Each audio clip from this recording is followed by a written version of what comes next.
Et c'est parti pour ce nouvel épisode de la série de l'été sur les livres qui m'ont marqué en tant que manager, qui vont t'aider à développer ton leadership et le management de ton équipe.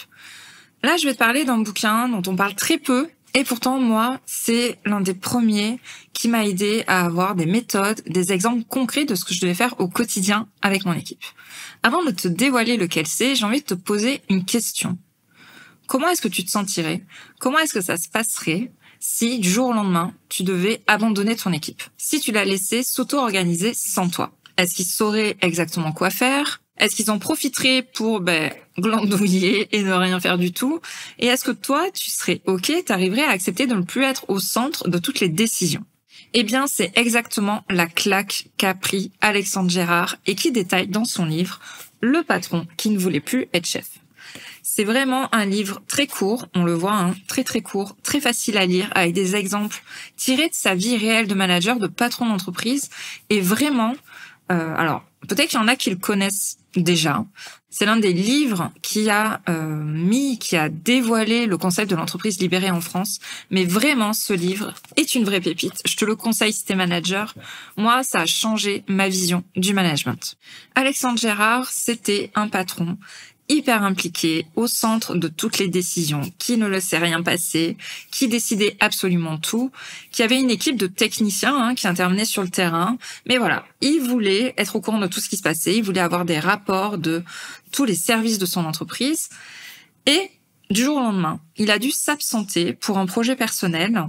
Et là, il s'est rendu compte qu'il devait changer le fonctionnement de son entreprise et ne plus être au centre de son management, de son entreprise. Sinon, il allait droit dans le mur et il allait pas tenir sur le long terme. Parce qu'on le sait, le management, c'est un marathon, c'est quelque chose qui se court sur le long terme.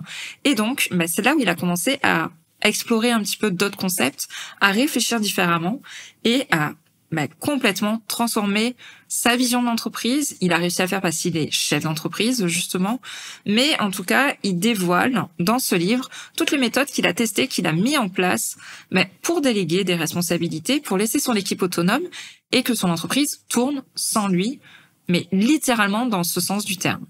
En fait, il voulait plus être chef. Il voulait plus être patron et c'est comme ça qu'il a commencé à s'intéresser au concept d'entreprise libérée à cette époque-là, puisque je crois que c'est dans les années 80-90 où il prend cette décision. Il commence à intégrer des cercles d'entrepreneurs, de chefs d'entreprise, de patrons. C'est là où il commence à entendre parler de l'entreprise libérée et il se dit qu'il va appliquer ces principes-là dans son entreprise pour s'en libérer totalement. Alors, l'entreprise libérée, si tu sais pas ce que c'est, je vais t'expliquer exactement c'est quoi ce concept. Alors, c'est pas virer tous les managers, les foutre tous à la porte et que ça fonctionne sans eux, pas du tout. C'est un concept qui va beaucoup plus loin que ça. Malheureusement, il y en a beaucoup qui croient que c'est ça en fait l'entreprise libérée, c'est cette espèce d'entreprise horizontale où il n'y a pas de hiérarchie, où tout le monde est autonome, responsable, maître de lui-même. C'est pas on va aller dans plus de nuances, c'est pas exactement ça. En fait, l'entreprise libérée, c'est redonner la responsabilité à ceux qui sont au plus proche de la décision, au plus proche du terrain. C'est un concept, qui redonne les clés, qui redonne les décisions, qui redonne les outils à ceux qui sont directement concernés. Là, pareil, c'est un concept qu'on va revoir la semaine prochaine dans un livre que je vais te présenter, issu de la culture américaine. On revoit un peu cette idée de déléguer la responsabilité des tâches à ceux qui sont au plus proche de cette décision. C'est un peu ça, l'entreprise libérée. Et Alexandre Gérard, il a pris ce concept et il a appliqué directement ça dans son entreprise, qui était pourtant très opérationnelle, très technique, très loin des startups un petit peu américaines qu'on imagine toujours appliquer ce genre de conseils, Google, Amazon, Facebook, etc. Donc, qu'est-ce qu'a fait Alexandre Gérard exactement dans son entreprise?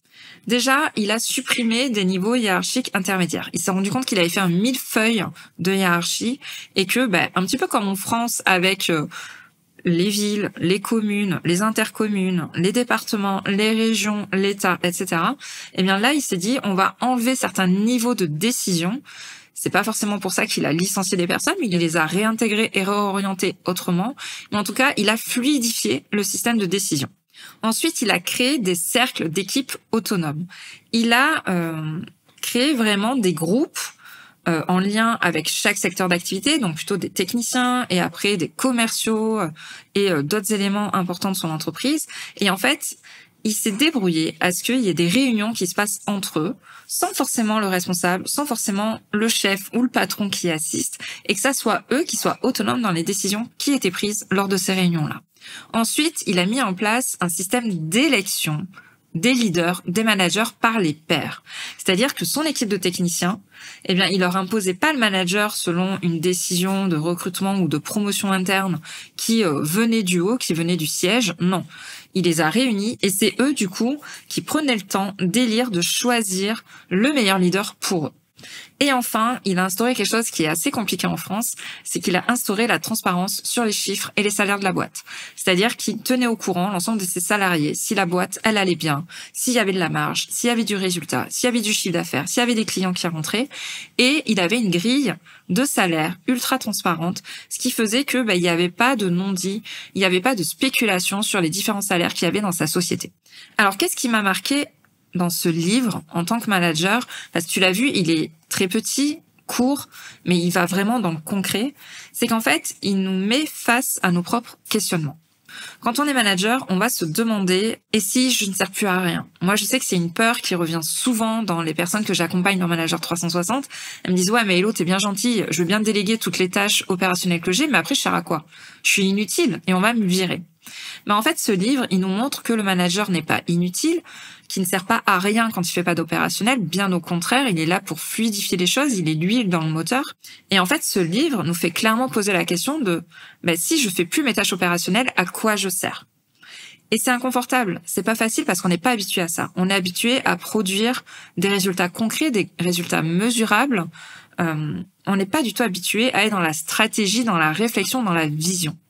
Et pourtant, un manager, il sert réellement à ça, et notamment dans l'entreprise libérée. C'est pour ça qu'en fait, même s'il a supprimé certains niveaux de management, il n'a pas supprimé tous les managers, et l'entreprise libérée ne fonctionne pas sans manager, bien au contraire. Ils sont là pour amener de la réflexion, pour donner le cadre aux équipes, et pour révéler en fait le meilleur des collaborateurs. L'autre question aussi auquel on peut se confronter, c'est et s'ils respectent pas le cadre, s'ils respectent pas les consignes, si en fait on les laisse faire ce qu'ils veulent. Mais en fait, ce livre montre que les humains sont capables de s'autoréguler, sont capables de fonctionner en tant qu'adultes, même dans le cadre du travail. On n'est pas obligé de les materner. Et tout le monde ne sera pas là forcément pour contourner la moindre règle. Et il le dit très bien dans un exemple, il dit que la plupart des règles ou des process qui sont mis en place dans les entreprises, c'est uniquement parce qu'elles viennent encadrer le 1% ou les 4% de personnes qui vont détourner la règle ou qui vont avoir un esprit un peu à tester les limites ou à faire le contraire de ce qu'on leur demande dans le cadre du travail. On a un millefeuille, on a une accumulation de process, on a une accumulation de sanctions uniquement pour les 1% qui ne veulent pas faire le job. Donc lui, il déconstruit tout ça, il a allégé tous les process, il a supprimé tout un ensemble de chemins de décision parce que tout ça avait été mis en place uniquement au cas où et uniquement par rapport aux 1% qui ne faisaient pas le travail. Et on s'embête des fois, on met en place des contrôles, on met en place des procédures uniquement par rapport à ça. Et moi, je l'ai constaté dans ma boîte, beaucoup d'éléments qu'on avait mis en place, c'était juste pour contrôler au cas où, ou le seul cas qu'on avait eu en 10 ans. En fait, on peut alléger et aller vraiment à l'essentiel si on met tout ça de côté et qu'on considère que son équipe est capable de respecter le cadre, est capable de travailler même si on est dans une entreprise libérée. En fait, le manager, il est là pour être un facilitateur. Il est là pour tenir la main, il est là pour guider, il est là pour donner une vision. Et à la base, le rôle de manager, c'est vraiment ça. C'est pour ça que je trouve ce livre assez intéressant et il questionne beaucoup de choses dans notre posture, dans notre façon de fonctionner au quotidien, parce que il nous met face à la réalité que des fois, on arrive à un poste de manager rempli de bonnes intentions en se disant mais non, mais moi de toute façon, je vais être vraiment là en manager coach, je vais les accompagner et tout, et on se laisse déborder par notre quotidien, par notre opérationnel, et on perd cette idée du manager qu'on avait à l'origine. On se laisse complètement bouffer par l'opérationnel et on n'arrive pas à prendre du recul. Et vraiment, moi, ce bouquin, ça avait été un déclic et c'est là où j'ai mis pas mal de choses dont il parle. Alors, il est très court, donc je vais pas te donner tout ce qu'il dit et ça serait pas rendre hommage au travail de cet auteur, mais je te conseille vraiment d'acheter ce livre, de le lire. Il se lit en quelques jours ou en un trajet et tu auras des pistes d'action à mettre en place au quotidien qui vont vraiment changer ta façon de manager. Attention, je mets quand même un petit bémol, parce que je pense qu'il y a beaucoup de personnes qui sont tombées dans ce risque-là par rapport à l'entreprise libérée. Alors moi, j'ai découvert l'entreprise libérée avec ce livre, mais il faut vraiment soulever de la tête que l'entreprise libérée, ce n'est pas une entreprise sans cadre. C'est une entreprise où il y a de la transparence sur les règles, ce qui se passe quand on les dépasse, quand on les enfreint. Sur les salaires, il y a aussi énormément de transparence dans les entreprises libérées sur les salaires, sur les conditions d'évolution, sur les conditions de recrutement. Il n'y a pas de non-dit.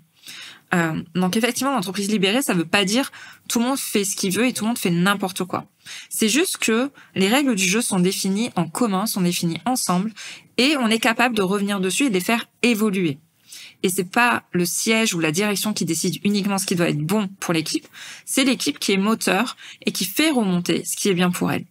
Donc si jamais tu sens que tu es trop dans le contrôle et que tu aimerais donner beaucoup plus d'autonomie à ton équipe, que tu aimerais déléguer beaucoup plus, que tu aimerais avoir une équipe qui est là aussi pour te soutenir, pour t'aider dans tes décisions, je te conseille vraiment de lire ce livre, Le patron qui ne voulait plus être chef. Moi, ça a tout changé. Vraiment, c'est là où j'ai commencé à déléguer beaucoup plus, à responsabiliser mon équipe, à avoir vraiment des collaborateurs qui étaient à mes côtés. Et il n'y avait plus du tout cette relation descendante au niveau des consignes, des process, des choses à suivre. Vraiment, et même toutes les personnes à qui je l'ai conseillé ont adoré ce livre. Je pense à toi, Christine, si jamais tu regardes cette vidéo. S'il y a bien un livre en management que je te conseille, c'est celui-ci. Et si jamais tu écoutes mes conseils, je serais ravie d'avoir tes retours sur ce livre, ce que tu en as pensé, qu'est-ce que tu as mis en place directement dans les commentaires sous ce podcast ou sous cette vidéo, parce que je suis sûre qu'il va t'aider dans ton quotidien de manager. On se retrouve la semaine prochaine pour l'analyse d'un autre livre, lui aussi tiré de la culture américaine. Je ne t'en dis pas plus, mais là encore, il est bourré de conseils hyper concrets à mettre en place dans ton management. Je te dis à la semaine prochaine et d'ici là, abonne-toi à la chaîne, abonne-toi au podcast et mets un petit pouce pour m'aider dans la diffusion de ces épisodes et me soutenir dans mon travail, dans tout le contenu que je te propose. Je te dis à la semaine prochaine.